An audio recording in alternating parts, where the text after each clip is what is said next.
Welcome to Simply Bitcoin Live. We're your number one source for the peaceful Bitcoin revolution. We cover breaking news, culture, and manic warfare. We will be your guide through the separation of money and state. And today is one of those episodes where we're going to talk about the separation of money and state. And we also have a very, very special guest that we're going to feature during the culture segment. Really, really excited about that. But guys, today we're going to talk about the legacy media. They're kind of conflicted, because they want to keep up the narrative that El Salvador is this tyrannical government. They're imprisoning everybody, and, it's terrible, human rights abuses, all that stuff. But at the same time, they can't help but have to report the facts. And the facts is that they've dramatically lowered the crime rate, that it's an inspiration for everyone in Central and South America, and not to mention the fact that he is one of the most popular presidents in the entirety of the continent of South America and North America, right? And that's an undeniable fact, because at the end of the day, the whole purpose of government, is to provide order, to provide safety. Like, that's the whole point of paying taxes, right? But I think with fiat, the incentives get misaligned, and I think that what you're seeing all over the world, as governments are not necessarily working, the saying in the United States, by the people, for it's a government by the people, for the people.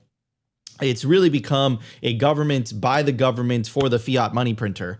And politicians are really incentivized not to necessarily get elected to do good by their constituents, but they get elected to get as close as humanly possible to the fiat money spigot. Do you blame them? No, it's just incentives, right? And the beauty of Bitcoin, and I believe that this is one of the main reasons El Salvador is doing so good, is that in Bitcoin, even with greed, like even with people acting, following their incentives, right? Even acting out their greed, because the incentives are aligned in Bitcoin, it actually benefits everybody else. And I don't think we've seen that in a very, very, very long time. And I suspect, and I'm going to make the case for you guys today, I suspect that is the reason for a lot of El Salvador's successes. Obviously, it's Nayib Bukele, but you have to look at the foundational level, the base layer. Remember, money is the base layer of society. It is half of every transaction, right? The world could not exist like it exists today without people having the ability to transact with each other effectively and efficiently. And if that base layer is corrupted, think about it, everything else is going to be corrupted as well. And I think that is why El Salvador is having the success that it is having. I'll make the case for you guys today. And during the culture segment, I'm super, super freaking excited. We have Aladdin. He's the founder of the Bitcoin trading cards. And happy to have you back on the show, my friend. I have some trading cards from one of the packs that I got at, I think at Bitcoin 2023, you brought them, right? Yes. I think you got that at the after party. I think so too. So I think we got Big Sean Harris in here. But anyways, really, really excited for the show. And of course, I want to bring up my legendary co-host, always optimistic. We got a comment yesterday that people are getting tired of the Christine Lagarde jokes. So we're going to pivot a little bit. Thank you. We're going to pivot, and we're going to pivot to Opti's ex-girlfriend, Janet Yellen. So, Opti, what's going on with that? Are Chrissy and Yellen jealous of each other? Like, was that a thing when you were dating them? Let me know. Well, I just had the monkey branch and go on to bigger and better things. I thought I could get closer to the money printer, but hey, what's that meme about plans, the best laid plans, whatever, you know what I'm saying. Anyways, Nico, quit trolling us out. We got to be more serious, okay? We got to be more serious here. But I really like the opening monologue. It reminded me of an idea that I really love and I took personally a couple of years ago, and it's the idea of like enlightened self-interest, or the virtue of selfishness playing out in real time. So you love to see it. I mean, I say it in a biblical quote, I think all the time now. It's you got to let your cup overflow. And I think few people understand the importance of making sure that your life is in order before you try to, take and give advice and all that good stuff. But hey, it's happening in real time. Oh man, I'm getting trolled already. It's all right. Anyways, let's get into the show, Nico. What's who's the head of the IMF? Georgina? Maybe. Hello. All right, everybody, no more delay. Let's jump straight into the numbers. Let's do this. The Bitcoin numbers. Brought to you by Nostr. At this point, you should be running your own Bitcoin node. If you don't use your own Bitcoin node, you're trusting someone else's. Run your own version of Bitcoin Core, the Lightning Network, Whirlpool, and Dojo, all from the comfort of your own home. And if you're a digital nomad, you have absolutely no excuse, because now you can run a Nostr through a virtual private server. Visit nostr.eu today. All right, guys, I also want to tell you about the largest Bitcoin conference on the face of the earth, Bitcoin 2024. It's coming up. It's going to be, and it's not coming up. Well, it is kind of coming up. It's in less than a year, almost less than a year, the year of the halving.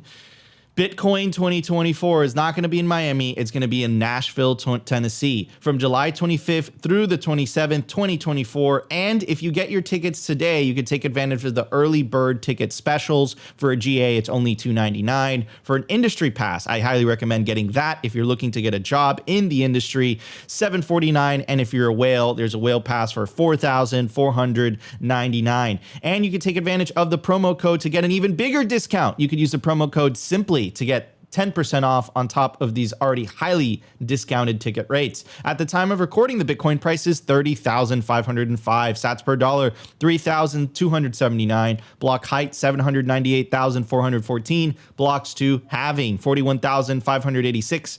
Halving estimates April 20th, 2024. Total Lightning Network capacity, 5,452 Bitcoin. Capacity value, 166 million US dollars. Realized monetary inflation, 1.76%. Market capitalization of Bitcoin, $592 billion, billion with a B. Bitcoin versus gold market cap, 4.59%. That will continue to go up, and eventually I think it will surpass Bitcoin gold's market cap. That will give one Bitcoin in US dollar terms $500,000 per Bitcoin when it reaches gold market cap. And the realized monetary inflation, also my favorite stat on here as well, because that will continue to go down and continue to embarrass fiat currencies. Anyways, I want to play you guys this clip. Shout out to Alejandro. He started a podcast. We had him on the other day, fellow Miami Bitcoiner. Anyways, so we've talked about this concept on Simply Bitcoin a lot, right? Not your keys, not your Bitcoin. We've talked about taking Bitcoin into self-custody. Well, what a lot of people don't realize, a lot of people that are still living in the fiat matrix, is that your money in your bank, that's really an IOU. Right, that is not your money. That is the bank's money, right? If you have to ask someone else for permission to use your money, by definition, that isn't your money. That's the bank's money, right? And not to mention the fact that banks fractionally reserve. They got rid of that now, by the way. It's not even fractional reserve banking anymore. They got rid of that during the Trump presidency. What banks do is when you deposit money into the bank, they lend it out to other people. So what happens is, if everyone comes in at the same time and asks for their money, to withdraw their money, banks would not have it. They would not be able to give it to you. So this concept, I think a lot of people don't realize it. I think a lot of people don't realize it because of the convenience of just having this app and just looking at it. But I think that this is a lesson that has been learned throughout history, whether it was here in the United States in the late 1920s, early 1930s, which led to the creation of the FDIC to kind of cool the fears of people, right? The bank runs, the infamous bank runs of the Great Depression, and then or before the Great Depression. And of course, this happened in Weimar Germany. This happened in the modern era. It happened in Lebanon. right? So it happened in Argentina as well. You have these stories of bank runs happening over and over and over again. What is the definition of insanity? Trying the same thing and expecting different results. Well, they're not only holding your money, it looks like they're doing some really sketchy shit behind the scenes. And this is just another example as to why people need Bitcoin. I'll let you play, I'll play the clip and then we'll talk about it. Federal regulators are ordering Bank of America to pay up. They say the bank charged illegal junk fees to consumers and opened fake accounts. The Consumer Financial Protection Bureau has ordered Bank of America to pay more than $100 million to customers, another $90 million in penalties, and on top of that, the bank has to pay an additional $60 million in fines. CNN's Matt Egan joins us now live. So Matt, what does this mean for Bank of America and its customers? Well, Boris, these are alarming allegations against one of America's largest banks, and they are eerily similar to the Wells Fargo scandal of years ago. Here's what regulators are alleging that Bank of America did. First, that they had this double-dipping fee scheme where when customers tried to buy something, if they didn't have enough money in their account, they were slapped with a $35 fee, but not once, multiple times for the same transaction. That is a big no-no. Regulators also say that Bank of America was withholding credit card rewards. We're thinking about bonus points and cash rewards, withholding that to tens of thousands of credit card customers. And also, this is the part that is reminiscent of Wells Fargo. Regulators say that Bank of America employees opened up fake accounts in an effort to hit sales goals that have since been disbanded. Now, we reached out to Bank of America, and the company told CNN that they have voluntarily reduced overdraft fees and non-sufficient fund fees last year, and that caused their fee revenue to plunge by more than 90%. Now, I'm sure a lot of people... So I've heard enough. There's a 2-minute clip. I think I think they've already said enough so that we can make our point. If you hold your money in self-custody, you don't have to pay a fee. And, you know, this is literally fiat world. You're seeing rent seeking. They're literally rent seeking, holding your money. You have to pay a fee so that someone else could hold your money so that you can potentially ask that person for permission and they could deny you. And then not only on top of that, they're doing some bullshit behind the scenes. And here is a recent example from Twitter. Sad story. This is Alad Naharani. And he said, I'm with my wife and daughter in a Bank of America office. They shut down my account without any notice or explanation, and we won't be able to feed our family or pay medical expenses. We are staying here until it's fixed. So far, they have refused to even explain why they did this. Okay. So how about we just stop trusting other people with our money? How about that? It's a very crazy radical solution, you know, but Bitcoin truly does fix this. Bitcoin was built for this. This is why Bitcoin was designed, right? So you could stop trusting other people with your money. And then kind of going back to the theme of today's episode, it's misaligned incentives. I don't really blame Bank of America. I don't really blame Wells Fargo to try to maximize profits in this fiat world that we live in. They're just acting on their own incentives. The beauty of Bitcoin is that the human nature element will not change. Human nature is human nature. This is why these things happen. What will change is that you'll have a system where by everyone acting out of their own self-interest, it's actually helping everybody else. We'll talk about Bitcoin trading cards in a second, but we'll talk about it in Simply Bitcoin's case. We hold Bitcoin. We have a Bitcoin YouTube channel. Obviously, we want to get views. We want to grow the channel. We want to grow our business. And what does that do? If we evangelize Bitcoin, right, we get more people holding Bitcoin, helping them potentially getting screwed, helping them potentially avoiding getting screwed by either inflation or either by, a hostile bank. We're helping them. We're also helping our channel, right? So it's aligned incentives. The same thing applies to Bitcoin miners. Do you think Bitcoin miners are mining Bitcoin out of the goodness of their heart? No, they want to make money. But in the process, right, the hash rate goes higher. Higher the hash rate, higher the computational power actively mining Bitcoin. Theoretically, the stronger Bitcoin becomes. Same with people running nodes. You're running a node, right? Because you're probably holding a bag of Bitcoin. You want to, you don't want to trust someone else's copy of the blockchain. You want to trust your own copy of the blockchain. Now there's more nodes on the network, right? So the whole system from top to bottom, including Bitcoin businesses, is aligned, right? So it's synchronized. It's beautiful versus the fiat system. It's a system of winners and losers. And there's very, very few winners and there's a whole lot of losers, right? And I think as Bitcoiners, we need to do our jobs and really, really push that forward and really get people unstuck with this whole left, right, Democrat, Republican divide and conquer strategy that no matter who's in power, they're just going to print an infinite amount of money. And we need to highlight the fact that, hey, it's not Trump, it's not Biden, it's the fact that they're printing a crap ton of money and it is debasing your work, your energy, your time, and your work, right? So this is what Bitcoin's all about. And I think the trading cards, they play an important role in this information warfare that we're fighting. So Aladdin, as a Bitcoin business owner, I don't know if you have any thoughts about the clip or some of the thoughts that I was talking about.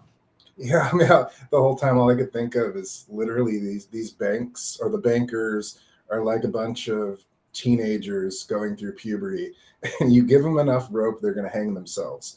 And I see it over and over again. I've seen it over again throughout my life, from Wells Fargo to the collapse we had in 2009. Like, if you give them enough room to hang themselves, they're going to. Absolute power breeds absolute corruption. If they have enough power and their finger is that close to the money printer, like you said, it's the incentives, and they're incentivized to take as much of that rope as possible. And like you were saying, to a point, you can't blame them because they've got their finger on the money printer, and unless they have massive morals built into them, they're just going to do what is best for them. Same thing with police, for the most part. You come in as a good cop, and after being on the force for a while, you see how much corruption is in there, and you're really incentivized to join the corruption because good luck fighting against the force of a bunch of 10-year police officers that have seniority over you massively. So you're not going to change them. You're going to be booted out real quick. And the banking is the same way. If you come into the banking system and then you think you're going to stand on some moral high ground and do the right thing, that's not going to happen. They're going to boot you out right away. So eventually either you leave your post or you start doing the same thing and milking the system. So as long as we continue to give them all the rope, they're going to continue to hang themselves, and they're just going to push it as long as they can before they get called out. 100%. And before I pass it on to Opti, guys, yesterday we broke 150 likes during the live stream. Help us get to 100 likes. All you got to do is smash that like button. That tells YouTube to push the orange signal. So help us push the peaceful Bitcoin revolution forward. Smash the like button. Literally takes 2 seconds. It costs you nothing. Anyways, Opti, what are your thoughts on this, brother? What are your thoughts on that video? Does that surprise you at all, what Bank of America is doing? So shocked. They should change their name. Like, does it change their name? I mean, isn't it like it's a metaphor for what's going on? The Bank of America, like, look at the shit they're doing. Yeah, I mean, look, obviously I'm going to start this off in the meme form, but banks will abuse your trust and abuse your savings until Bitcoin self-custody improves. So, you don't have to take this abuse. Just start saving in Bitcoin. But I mean, look, I might be alone here, but banks continually prove that they are the biggest criminals in the world. They fund war. They steal money from their citizens. They are the biggest money launderers in the world, et cetera, et cetera, et cetera.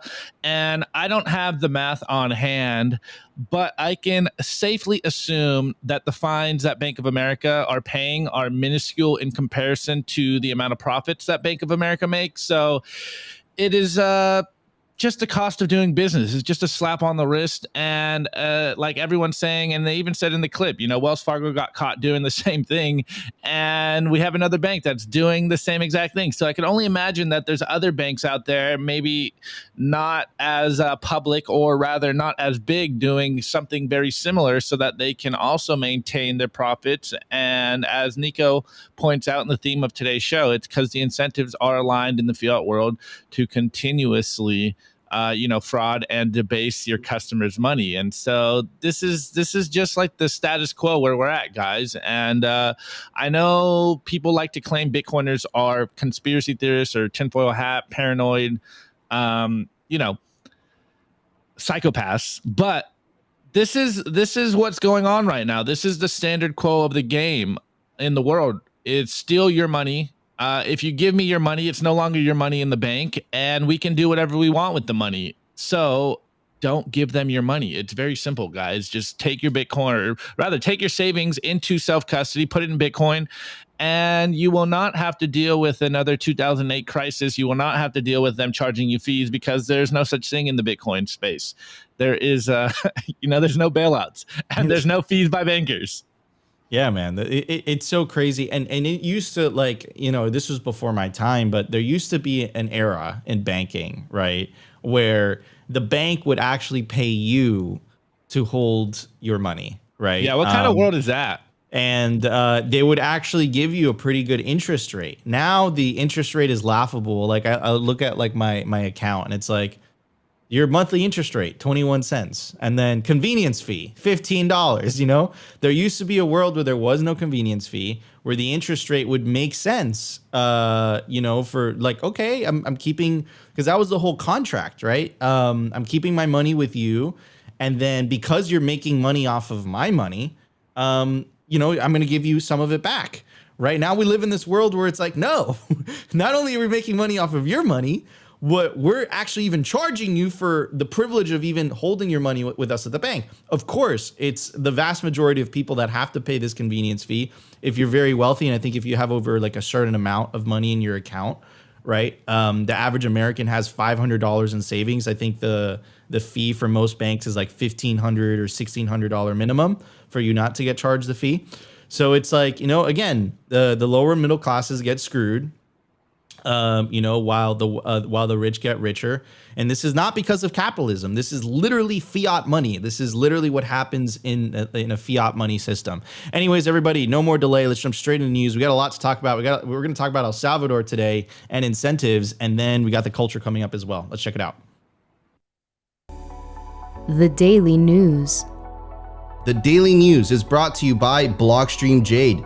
Built by Bitcoiners for Bitcoiners. It's an open source hardware wallet for the cold storage of Bitcoin.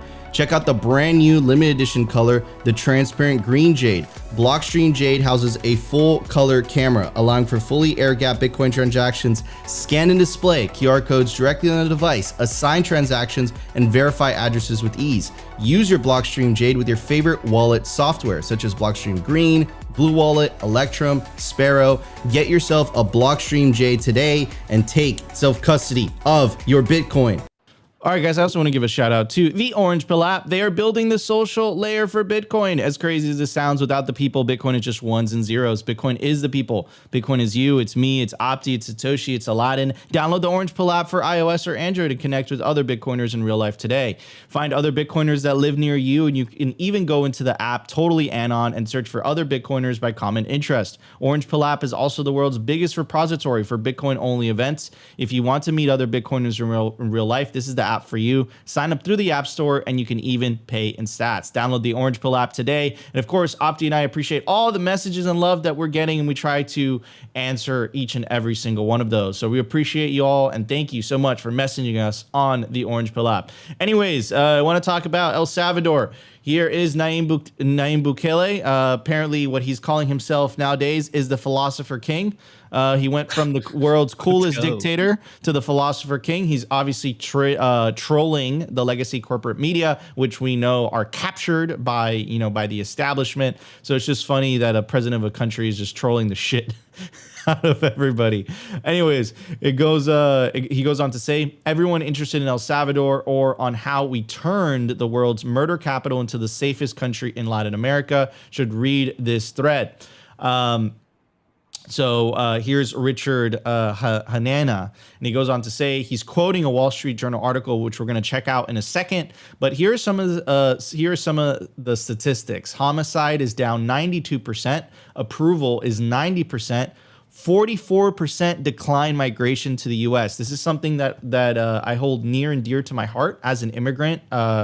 I immigrated to this country as a young kid. I was very, very privileged and blessed that my parents had the means to move me to America, and I was nationalized an American citizen. I'm pretty sure that's the case for Opti as well. But part of the reason that you have such a flight of immigrants coming from Central and South America is the lack of opportunity in those countries, the lack of safety in those countries. So the fact that El Salvadorians want to stay in El Salvador is insane. And I've actually, and I know this has happened to Opti and this has happened to me as well. I've ran into El Salvadorians that have told me that, hey, I'm looking into moving back to El Salvador. They live in the States and they're like, I want to move back to El Salvador. I've never heard that in my entire life. Usually when you get to the States, you stay in the States, right? Like Miami is basically like another country, right? It's the vast majority of the population here is Hispanic. But you never hear it. Like you make it to Miami, you make it to the promised land. You never hear of people trying to go back, right? So, he must be doing something right. And I think it has to do with the alignment of incentives. I'll get to that in a second. But first, let's troll the legacy corporate media just a little bit. Here's an article by the Wall Street Journal. Of course, take a look at the picture. These crazy, scary ass guards with big ass AR-15s. And just take a look. And we always talk to you guys about the powerful, the effect of words, right? Words are very, very strong. They're very impactful. The way that you phrase things, the way that you say things, slogans, they inspire people, they touch people's hearts, and they're like, wow, and it kind of changes people's perspectives. So take a look at the way they phrased the headline of this article, because it's really important. The country with the highest murder rate now has the highest incarceration rate. Wait a second. Hold on. So the country with the highest murder rate now has the highest incarceration rate. But if you actually look at the data, the homicide rate has actually gone down 92%. It is now one of the safest countries in Central and South America. So safer than some cities in the United States. But look at how that headline is phrased. That is very weird. And it wasn't like this article was written a long time ago. This was written July 10th, 2023. So that what you're looking at right there, very similar to the New York Times hit piece on Bitcoin mining, is called propaganda. It is called narrative spin. It is called misrepresentation. So it goes on to say highest incarceration rate.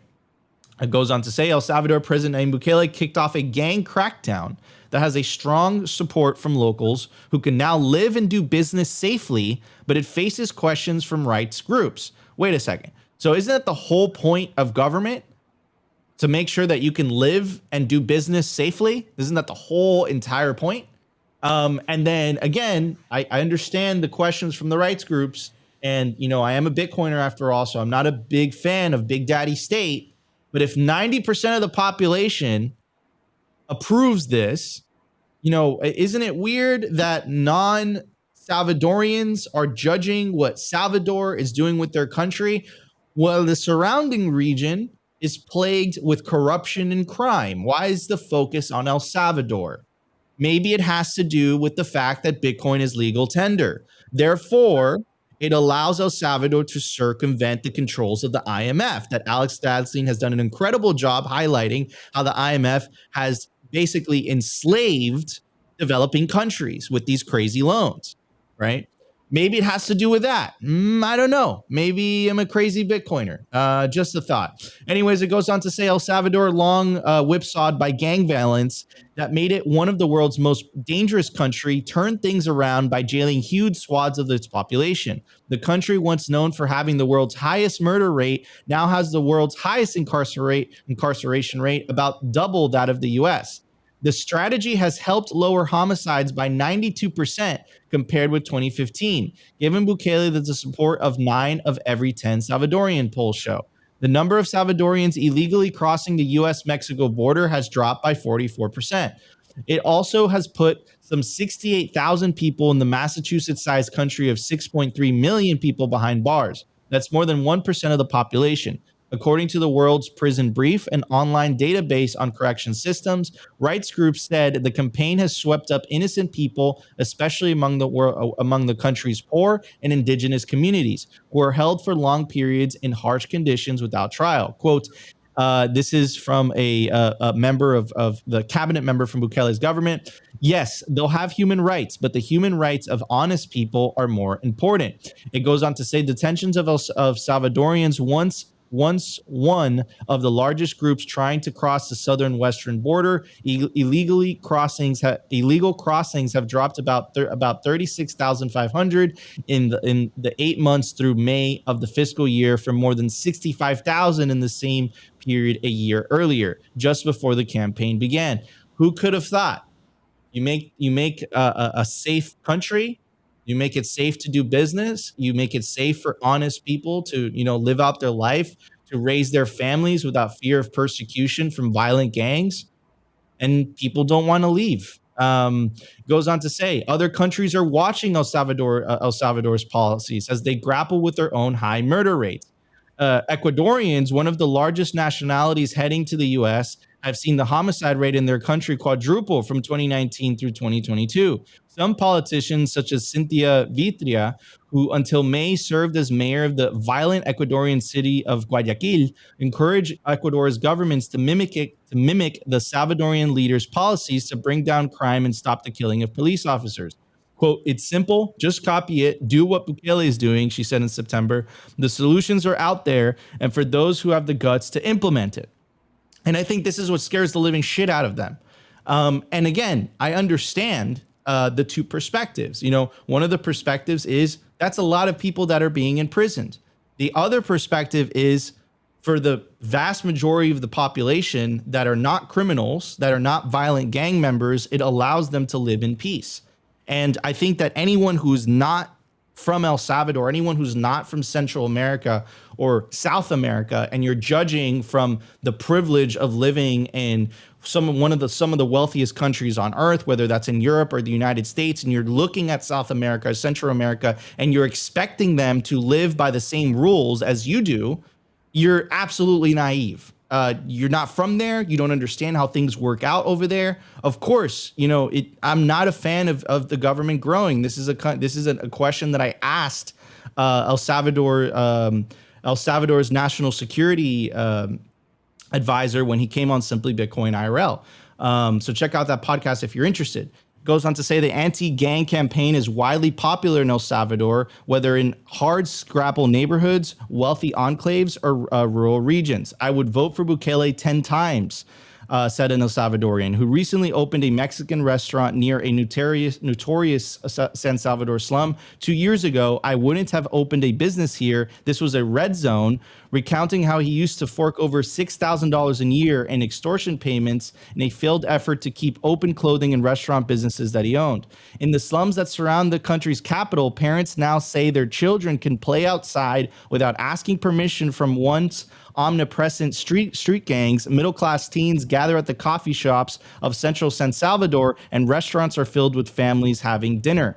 The extortion that shop owners have paid to crime syndicates have fallen sharply, according to a survey by the country's largest business group. So again, you're hearing all of that, and I'm going to read you the headline of this article, and then you tell me if the headline of the article accurately represents what is being talked about. The country with the highest murder rate now has the highest incarceration rate. It's like they're picking and choosing what they choose to tell you and what they choose not to tell you. Now, I want to move on to a part where they talk about the United Nations. And it goes on to say, rights groups said that the new program is inhumane. Suspects are held in overcrowded jails without access to lawyers or communication with families, who often aren't notified of the detentions, according to lawyers and organizations representing inmates. Most trials are conducted by video, often following long delays as prosecutors work through scores of backlog cases, lawyers said. Many of the detentions are arbitrary, and some constitute short-term enforced disappearances. A panel hired by the UN Human Rights Commission said in May, urging an end to the campaign. So the UN is basically urging El Salvador stop doing this, and what If you stop doing this, what happens to the crime? What happens to those gang members? They go back out on the streets, and you heard the stories of the middle class kids going to coffee shops. You heard the stories of kids in slums being allowed to go out and play without fear for their lives, without their parents fearing for their lives. And the UN is advocating for this. So what is also the UN advocating for? Well, we covered this when this came out a long time ago. The UN also calls for the halting of Bitcoin and shitcoins in developing countries as well. In fact, it goes on to say, furthermore, if cryptocurrencies continue to grow as a means of payment and even replace domestic currencies unofficially, the quote, monetary sovereignty of countries could be jeopardized. Is it really about the monetary sovereignty of those countries? Because El Salvador has a sure lot of, monetary sovereignty since they adopted Bitcoin. So is it really about that? Or again, are you redefining words in order to fit your political agenda?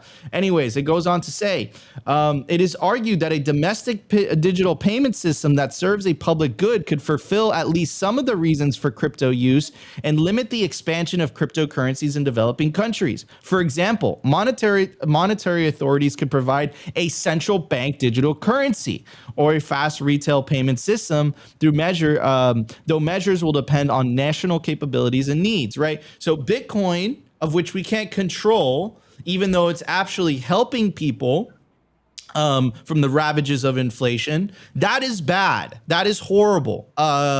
Putting gang members in prison, that is horrible as well. What we actually advocate for is we should let those gang members free, and we should actually implement central bank digital currencies because that makes more sense, right? So it's just again, I'm going to go back to what I was saying before, the misalignment of incentives. And I think that's why these institutions are acting the way they are. That's why the World Economic Forum is acting the way they are. That's why central banks are acting the way they are. That's why governments are acting the way they are. The misalignment of fiat.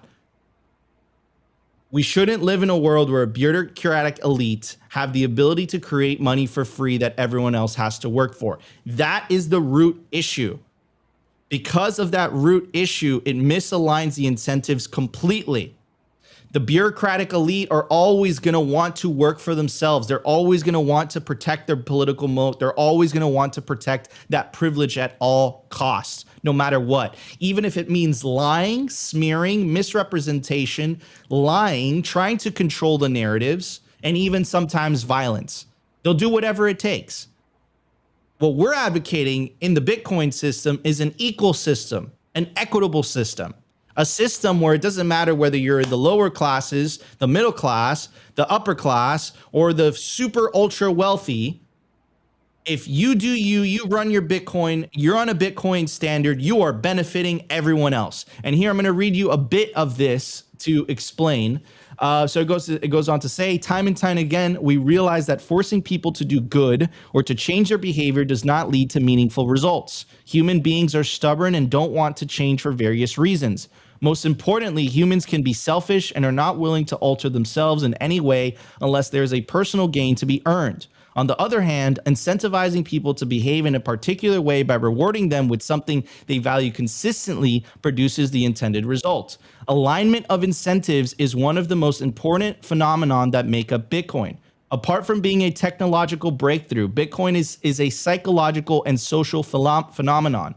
Bitcoin takes human greed and turns it on its head. Bitcoin is fueled by human greed. Bitcoin uses human greed and the natural desire to better one's financial standing to ensure the integrity of the system.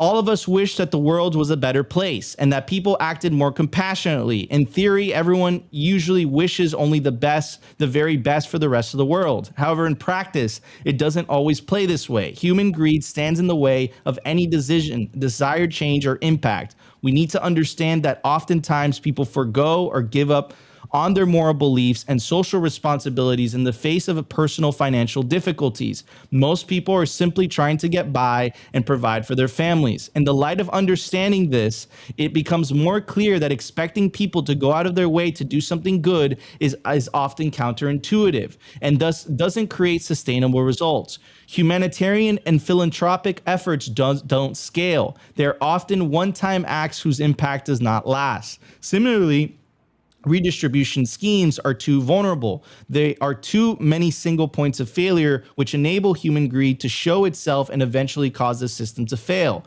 The biggest impact comes from aligned incentives that reward individuals for creating positive change in the world.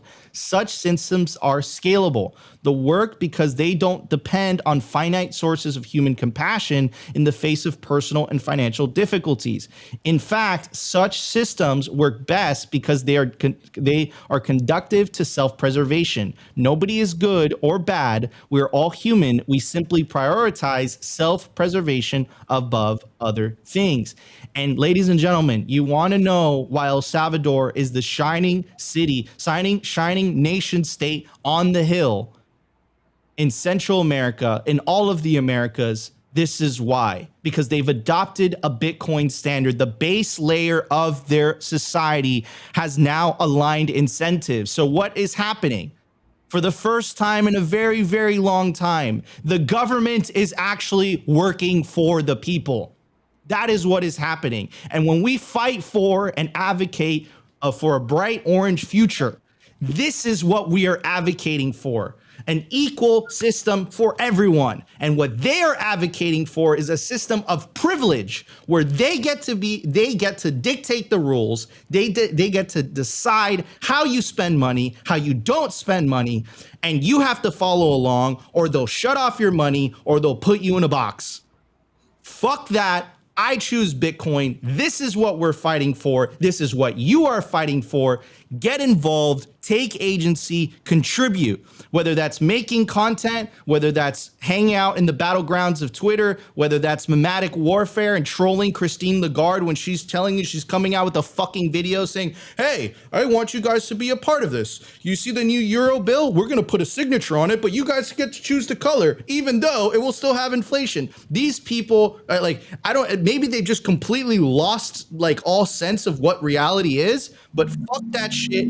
I choose Bitcoin, and I could just lay it out for you. You have to decide what you want to do for your family. Anyways, Opti, dude, like, holy shit, bro. It is crazy watching these well-respected, so-called well-respected media organizations, that a lot of people held in high esteem, just fucking lie, dude. Like, it's just like that headline itself was a fucking lie. Like, it was a complete lie, So, dude, what are your thoughts on this, brother? Like, this type of shit riles me up, because it tells me that we're over the target.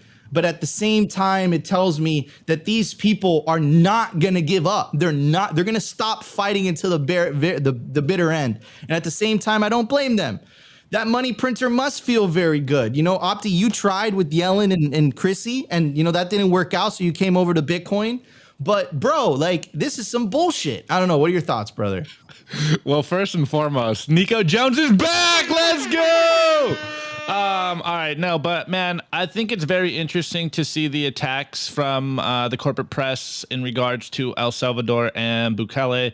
And look, I'm no fan of a politician, but I think it's undeniable that El Salvador is doing better with a Bitcoiner in charge. I think, it's only been a year, but the Bitcoin legal tender's only been like 2 years as well. But I think it's becoming very obvious that a lot of other South American countries are about to follow Bukele and El Salvador's lead. And who am I to pontificate from my privileged position in the U.S. and tell a South American country what to do best, right? Like, different stroke for different folks. They have their own variables and their own things that they're dealing with. And so I don't think there's a one size fits all on the best way to run a country, considering all the different variables. But you brought it up a minute ago. Well, at the beginning of that rant, I tweeted about this about, I don't know, maybe like 3 weeks ago, maybe a month ago. I was in a sauna at the gym, and a kid walked in with El Salvador shorts on, like the soccer shorts. And I double took. And I asked him, I was just like, all right, whatever. Like, it feels weird having a conversation in the sauna. But I asked him about El Salvador and Bukele because we were getting a lot of flack about basically liking and endorsing El Salvador. So I sparked a conversation. I simply asked him what he thought about Bukele, what his family thought about El Salvador currently. And he couldn't have been more supportive. Like, he was so excited to go back. He was just like so proud of what his country, his home country, was doing. And he's been in the States for, I forget what it was, a couple of years, 5-6 years or something, brought his sister over here. And you could just, like, as also as a Latino, I'm a first generation American as well. And I kind of joke with Nico all the time. It's like, yo, we're going to El Salvador. And I just have like this, I can't leave America. I'm just like, no, like, everything my parents have sacrificed to get here, like, I can't just abandon it. But like, in his mind, he's like, yo, like, I am very willing to go back because I understand that my country is improving in real time. And I asked him, like, yo, what's your thoughts on all the arrests, and like, what do you think about Bukele? And he basically said, like, good, they're criminals, and now my family is safer and I can go back to the country and I want to actually visit. And I was like, damn, okay. So like, I didn't want to just sit here and trust the news sources that we get. Anytime I see someone from El Salvador, I try to spark up that conversation so I can verify what we believe and what we see going on as well. And of course, I also showed Bitcoin to him because he was using some sort of like Western Union to send money back home. And I was trying to tell him, like, you can get more money back home if you use Bitcoin, et cetera, et cetera. But, like, again, we were verifying these conversations. And I know Nico's had these as well, about just talking to people that are from there. And we get messages all the time from people saying the same thing. It's like, look, I'm so happy to go back home. I'm proud of what my country is doing. They are the shining light, El Salvador, the saviors of South America, and they're an example for what the world can do. And I don't think there's a coincidence that it is being led by a Bitcoiner in charge. And of course, I think everyone knows the statistics that he's got the highest approval rating in the world. It's like 90 plus. So the people seem to like what he's doing. And I just find it interesting that from the Western world, from, the corporate press of the first world, we sit here and we pontificate about human rights, and, the very same government that you're a part of is also abusing human rights. So like, I don't think anyone's in the right to talk about anything at this point, because I don't think anyone has, clean hands in this whole thing. So, I'm not sure what that tells you, but it tells me that I am hopeful about the people of El Salvador. And of course, remember Bukele's article, like, do not drink the elite's Kool-Aid. What is not the corporate press but the elite's Kool-Aid? And we quote that article, I don't know, almost every other week, but the only thing the elites have, or the elites, the unproductive class, is the monopoly on truth. And I truly believe that monopoly on truth is starting to dissolve in real time because of all of us communicating on YouTube, on Twitter, on Nostr, on all these different social media platforms. The Overton window is shifting, and people are waking up to the tyranny and the authoritarian oversteps from the first world, and the hypocrisy coming from Americans, whether it's American citizens, corporate press, or government officials. Like, who are we to talk about anything? I don't know about you, but ever since I've been an adult, a conscious thinking adult, we've been in different countries abusing human rights ourselves. Like, what the hell is going on here? Like, hey, again, don't want to be a tinfoil hat wearer, but the hypocrisy is what gets us pissed off, because look, we have a Bitcoiner in charge that's trying to actually change his country. Yes, he's a politician. Yes, I don't really have much faith in politicians, but I think it's becoming undeniable that El Salvador is improving. So, say what you want, but I know what side I'm choosing. I'm choosing on the side of, Bitcoin and truth. And it seems like Bitcoin is improving El Salvador, and it's only a matter of time until other countries start to pop up. And it's like Mexico, Nicaragua, Costa Rica. These are all been rumored that they're also seeing what El Salvador and Bukele is doing, and starting to try to implement the same thing. So I don't know, bullish on Bitcoin, but also shouts out to El Salvador for being that shining example on the hill. 1 million%. Anyways, Alada, I know this went a little bit long. I got a little passionate today. But what are your thoughts, man? What are your thoughts on what's happening in El Salvador, and most importantly, what are your thoughts on that media spin from the Wall Street Journal? Like that is a clear as day misrepresentation. Once you start looking at the data and the facts, they're trying to sell you a story, basically on, hey, look, pay attention to, the incarceration rate. Don't pay attention to the fact that now kids in slums could play, peacefully on the streets without fear of being murdered or any violent acts being acted on them. So what are your thoughts, man? So, I mean, it's hard not to get crazy passionate on this one, Nico. I think it was yesterday. I was watching a video and it was on the what's the new movie that just came out, The Sound of Freedom, and you literally have all these different mainstream media companies that are shitting all over this movie, saying it's QAnon crap and it's fear mongering and everything else. When if you dig even for 10 minutes into child sex trafficking, human trafficking, it's one of the worst epidemics that's ever happened. And we can worry about the pandemic and all the crap that happened over the last few years, in my opinion. But when it comes down to it, I'm not so worried about protecting old people and their health as much as I am children. And the shit that's been going on year after year after year and how disgusting it really is massive. So it's the same thing, that play on the media trying to dumb down a situation and play it into their own narrative. A big part of what El Salvador is doing is changing all of that for their country. And from South America is where most of the human sex trafficking is coming from.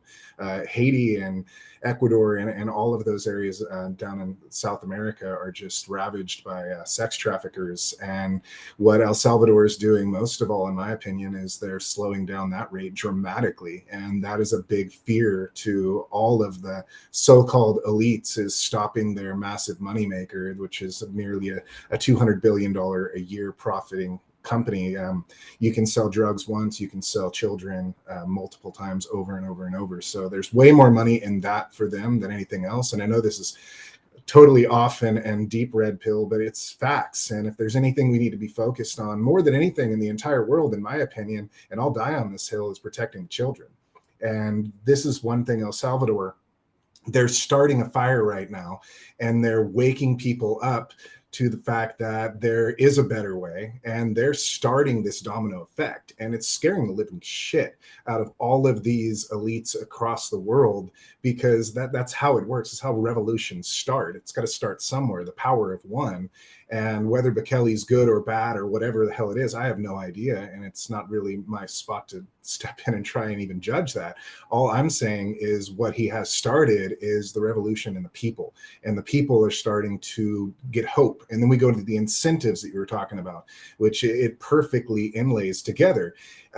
If you don't have hope, your incentive is to peacefully sit on the couch and watch sports and enjoy your beer. If you have hope, your incentives are far beyond that. It's taking your family on vacation to another country. It's having a really good job. It's having a good savings and owning your own home, and so much larger than just the incentive of hoping that you could at least enjoy a Saturday afternoon or a Sunday afternoon and watch the ball game on TV.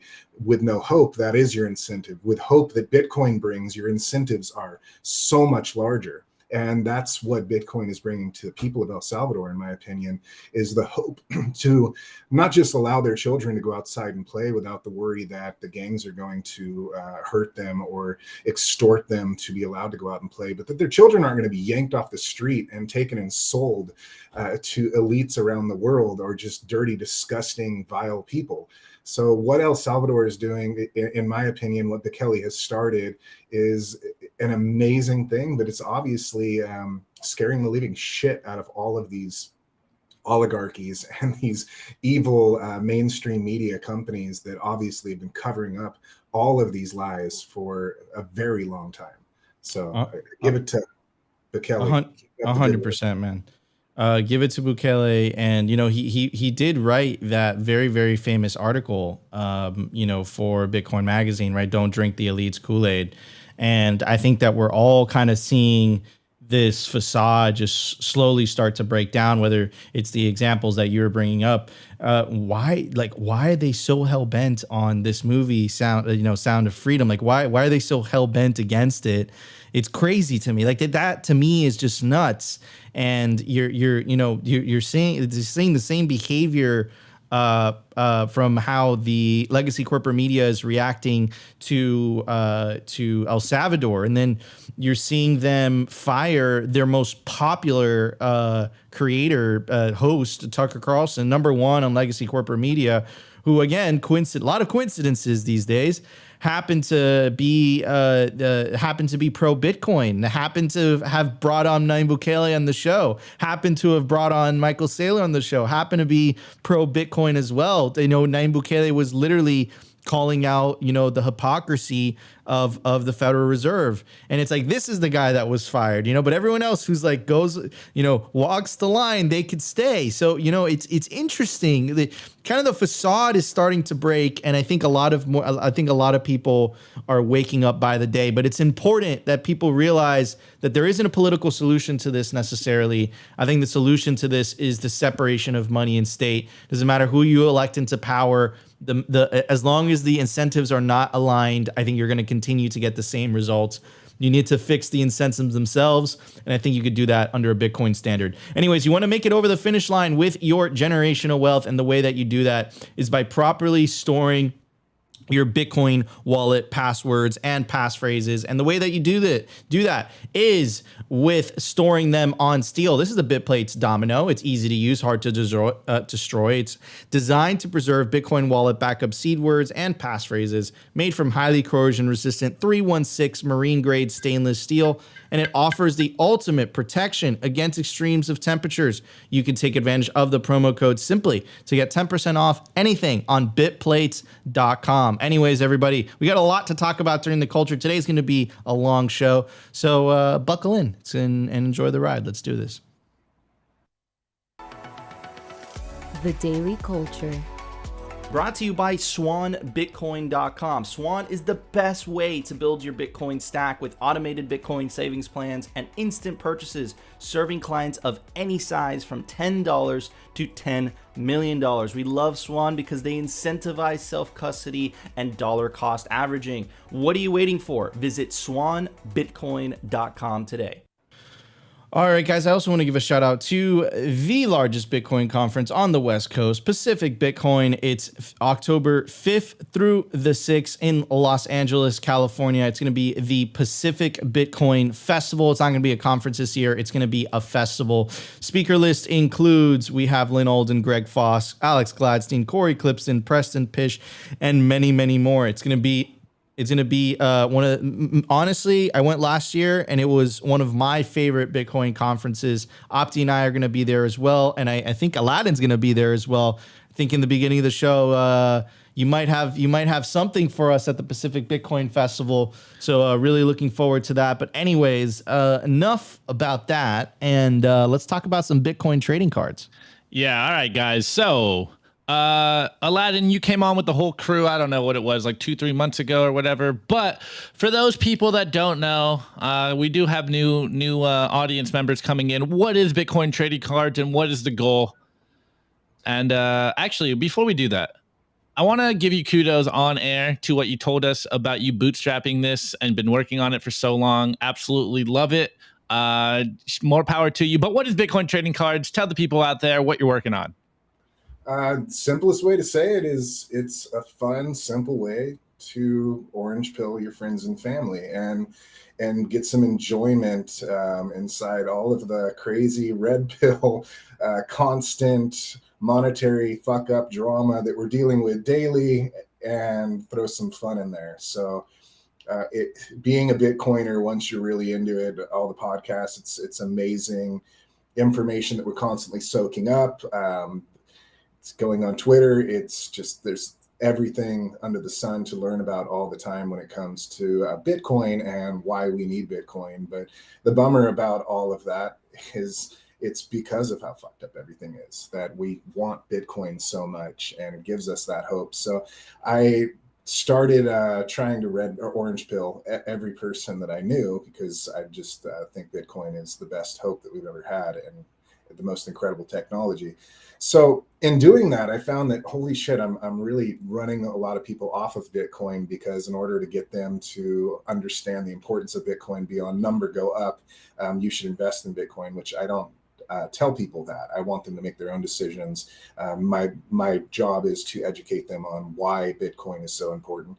And with that comes a lot of red pill on the government and the broken system and all the incentives that are out there for Bitcoin, but why you should take advantage of those incentives and need Bitcoin. So we need to make it fun. And these trading cards were created to make Bitcoin fun, not just for us Bitcoiners to have a great way to lock our moments in time in, but at the same time to get the general public involved. And one of the biggest things the general public says is Bitcoin is digital, it's digital money. There's no actual value to it because you can't touch it, hold it, feel it.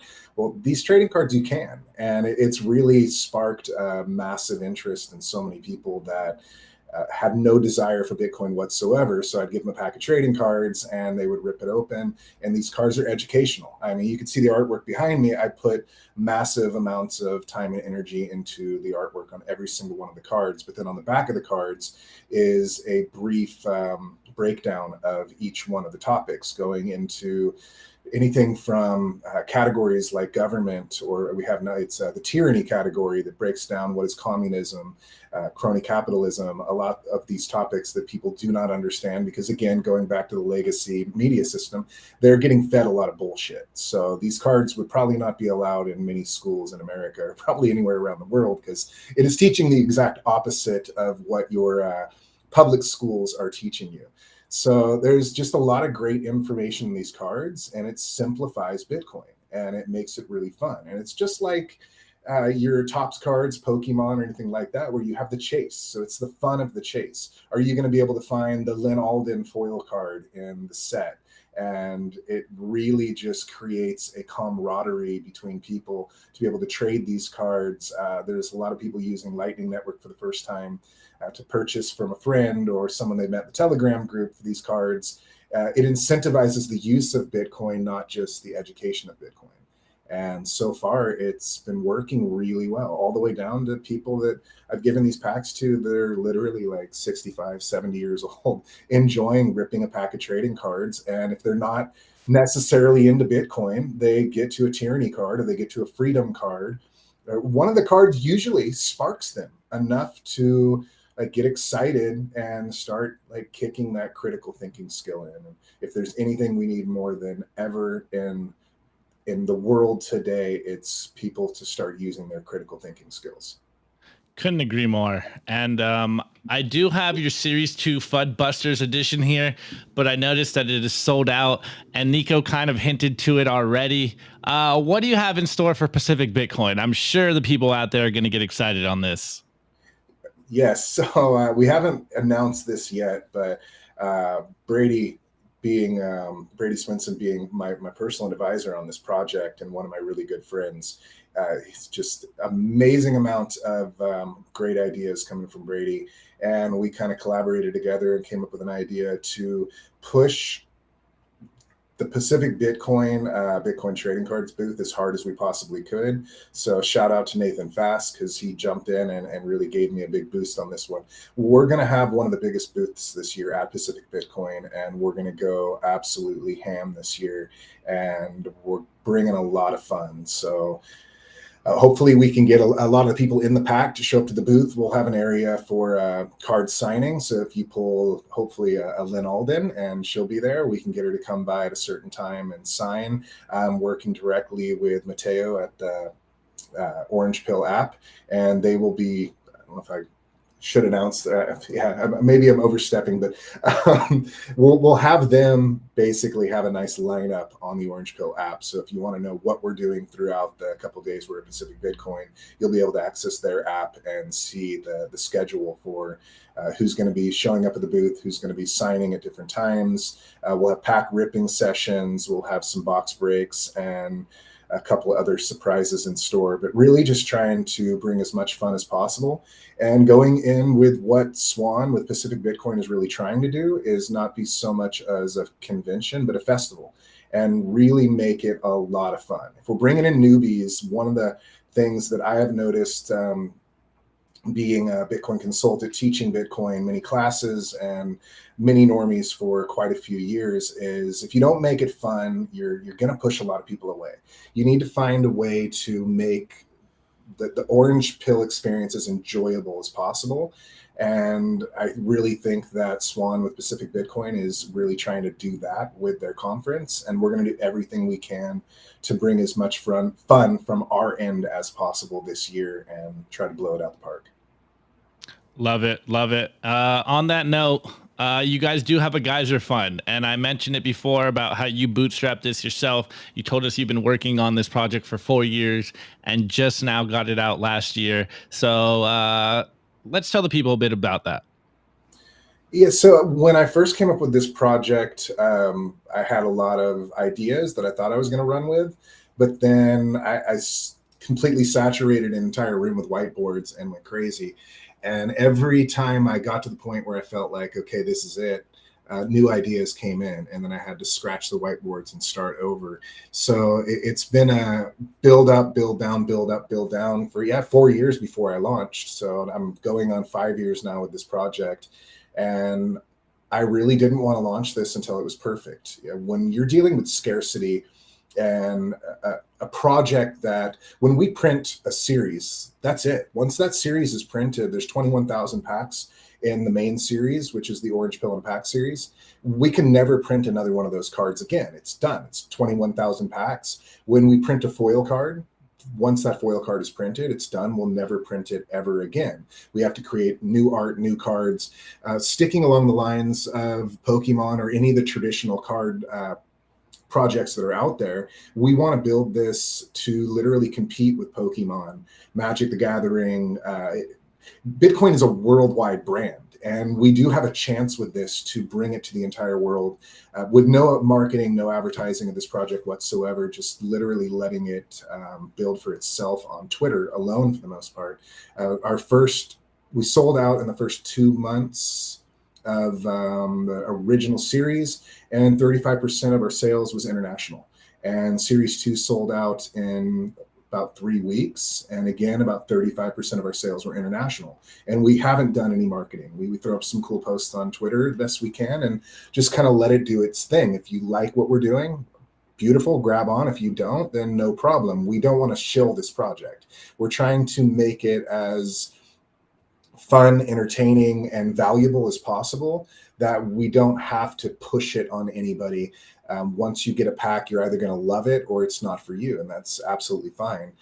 It really just comes down to creating something that speaks for itself, that can take the Bitcoin brand, which we are all a part of, and push it as far and wide as possible. And it's really cool to see these cards making it over to, we got a couple of people, or one good solid person in India. We've got some people in China, lots of good people in Australia, really hitting this all over the entire world. And the great thing is I'm seeing these cards pop up in schools. So people that are showing me that their kids are taking them to school and passing them around and teaching the kids that are at the school about a lot of these topics. So, I mean, if these can start being passed around school like Pokemon cards, getting that Bitcoin out to the youth, I mean, what better?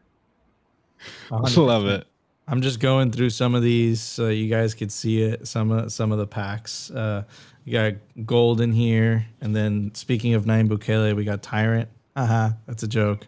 But yeah, man, it's, I think what you're doing is, you know, and we always talk about this idea of narrative trench warfare, and you were talking about like kids passing around this at school. That is such an effective way of winning over the hearts and minds of people, or better said, the next generation, you know? So yeah, man, this is absolutely incredible. I'm a huge fan of the project, and yeah, man, thank you so much for coming on the show today. Wait, before we go on, Nico, scan the QR code on the top left-hand corner of the screen to go to the website. And then you guys also have a Telegram group, right? Yeah, so the Telegram group is probably the best place for people to go. It's highly addicting. The community is amazing. Lots of trading going on in there, lots of help across the board, not from us as much as from the community. It's an amazing community, and it's just a really fun place. People are ripping packs open with chainsaws, Nunya.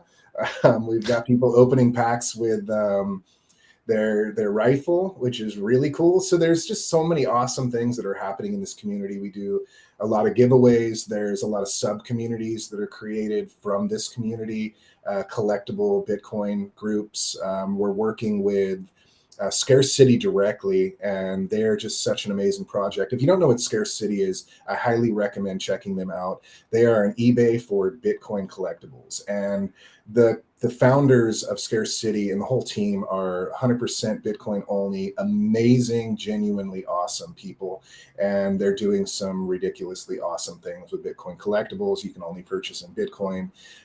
So we've partnered with them, and we've got a Bitcoin only trading card auction on there, but then we also have a secondary marketplace that they've created for the community.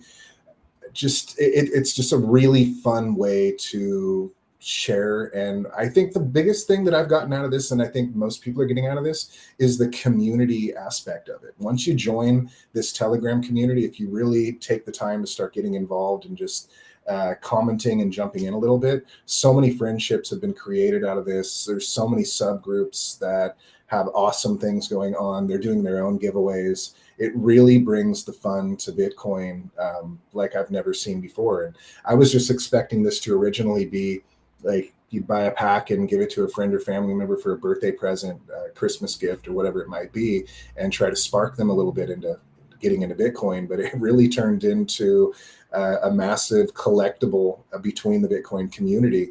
And again, the community engagement and the friendships and the trading that's going on with this is fucking epic. Hell yeah. Someone asked in the Opti I dropped it. All right. Aladdin won't shill it, but we will, guys. There's still some cards on their website, allegedly. Most of them are sold out, but if you guys want some, I did drop the link in the chat. Go check them out. Shouts out to you, Aladdin. I hope to see you guys succeed moving forward. But Nico, I don't know. We're going long. Are we going to do meme review? Yeah, fuck it. We have to do the meme review. We have to do the meme. I mean, Aladdin, if time allows for you. We're good. We're good. All right, let's do the freaking meme review, boys. Check out Bitcoin trading cards. Absolutely awesome project. Big fan. You guys have the Telegram link there, and you can scan the QR code as well. And the top left of your screen. Anyways, everybody, no more delay. Let's jump straight into the meme review. We got a lot to talk about today. Let's check it out. The Daily Meme Review. Brought to you by Kaboomracks. I get this question all the time. Nico, where should I buy Bitcoin miners? The answer is Kaboomracks. It's the best place to buy Bitcoin miners. That's where you're going to find the best deals and the best prices. Start your mining utopia today. To check out their racks, you got to go to t.me/Kaboomracks. Join their Telegram group and start your mining journey today. Kaboomracks. Kaboom. All right, guys, this is the meme review. Tweet to the bullets. Memes are the artillery. Continue to tag me on Twitter at simplybitcointv, and I will get to as many as possible. Also, drop them in our Telegram group, t.me/simplybitcoin, or send them to me in the DMs. Whatever you got to do to make me see your memes, do it. I will get to it. Shouts out to all you guys out there. As I say all the time, we are in an information war, and it's upon every single one of us to spread the signal, get the calls of actions out there, ridicule the corporate press, and of course, drop some humor so that your friends and family keep their head in the game and understand why we do what we do. Okay, this first one is by Cedor_IO. Shouts out to you, bro. He's been heckling me for the last, 2 weeks or so about his memes. Well, I got one. There is no audio here, so I will try to do my best to explain this to the where to go to the audio listeners.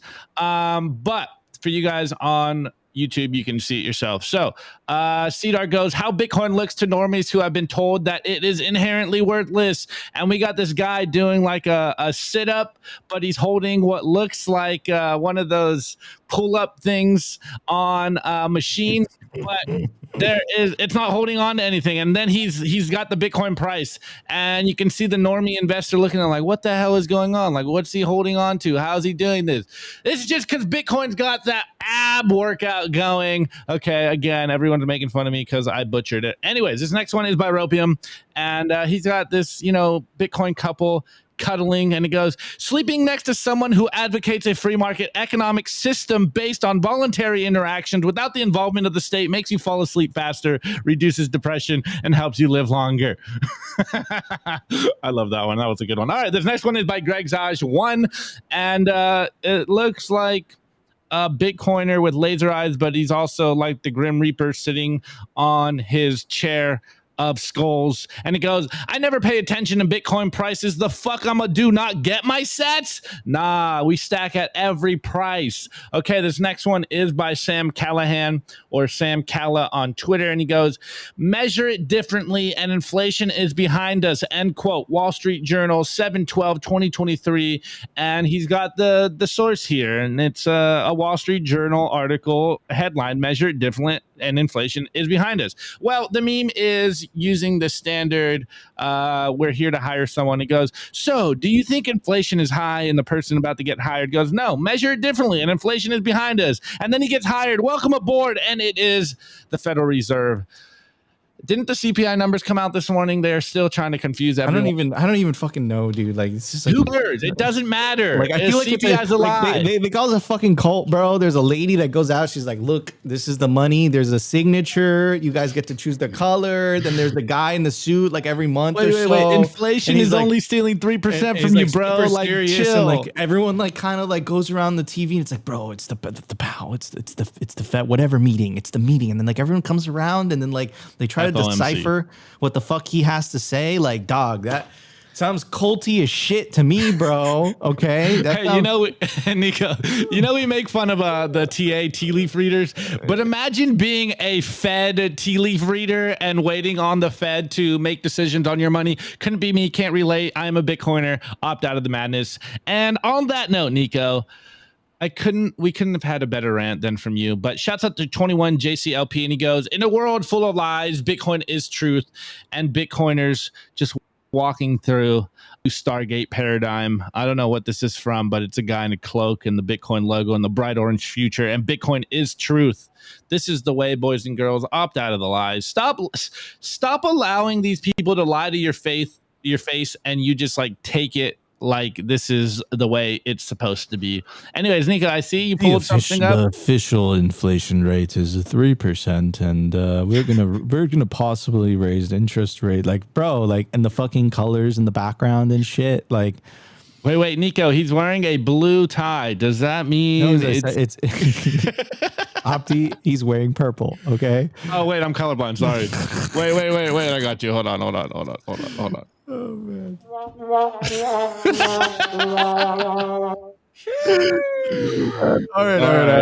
All right. Whatever. Hey, it looked blue to me. Stop making fun of me. It was close. It was close enough. Anyways, okay. So for my score, I'm gonna give it, in this pack, there was a rare used by criminals Bitcoin trading card. That's gonna be my score. Yeah. Sorry, the kind of green screen messes up a little bit, but that's my score. Okay, my score for today is this open dime I was gifted, and it's on my keychain, so I look really cool. But there's no sats on it. That'd be a bad idea. I don't even know how to use an open dime, but I look cool as fuck having one on my keychain. Bars. Okay. Anyways, Aladdin. What would you give those memes? I'm going old school. We're going with Citizen Bitcoin. Oh, shut up, Brady. You got Citizen Bitcoin merch? Old school right here. This was a gift from Brady. A little trade. There's some trading cards. Hold on a second. He's addicted, but hold on a second. He's hodled forever now. So I took a screenshot and I'm sending it to Brady right now. and I never got any Citizen Bitcoin merch. Anyways, all right, everybody, please put your score in the live chat. This is Simply Bitcoin Live. We got some already. We will get to it. And yeah, let's do it. Next one, but first one by Je Thoreau. My score for that inflation measurement meme is M2 out of CPI. I have no idea what that means, but that means that's He's a tea leaf reader. That's entirely appropriate. Bitcoin for Canadians. Shout out to you, man. I was just in Canada, Alberta. Holy cow, love that province. Anyways, goes on to say, I give those memes. Nico summing it up with culty ass shit, bro. Next one by Elaine. Bukele cloned worldwide. Bitcoin world now. Okay. Ooh. Okay. Bukele clone. I like that. Opti Fink Fields. When the Fink makes you blush. Score. Bitcoin trading card. Limited holographic. Copernicus son. Copernicus card. And his very large green. That wasn't bad. Very large green candle. It's just bullish. It's just a bullish trading card. Son of Satoshi, CPI constant pushing lies index. Very, very nice. Very nice. Ooh. Okay. Next one, UTXO. I give the memes an ounce of Plato. Ounce of Plato. He's always referencing philosophers. Think orange. Oh, Plato, the philosopher. I'm a fucking moron. I give the memes, quote, yes, we got to choose the color of that. The turd. Oh man. Okay. Ajax 1991. I give the memes a nice ice cold Miller Lite. Very, very good. I like that. I like that a lot. We're out. Okay, we're out of time. Anyways, guys, thank you so much for tuning into another episode of Simply Bitcoin Live. We appreciate it. I know we ran a little bit long today, but I think the people wanted to go long. Kind of got a little bit passionate during the. They need more Simply Bitcoin Live, Nico. So we go long. But anyways, guys, thank you so much for joining us. My name is Nico. This is my co-host Opti, who just got himself off stage too soon. Opti, who are you? Opti. Name all your ex-girlfriends. Quickly. Too long.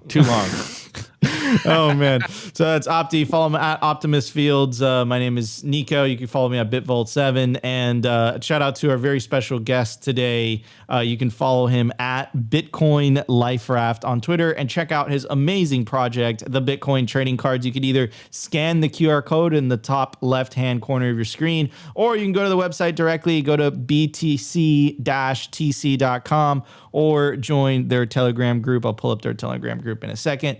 You go to t.me/Bitcoin trading cards. Aladdin, thank you so much for joining us on Simply Bitcoin today, brother. We really, really appreciate it. And good luck to you and your project. Hey, thank you very much.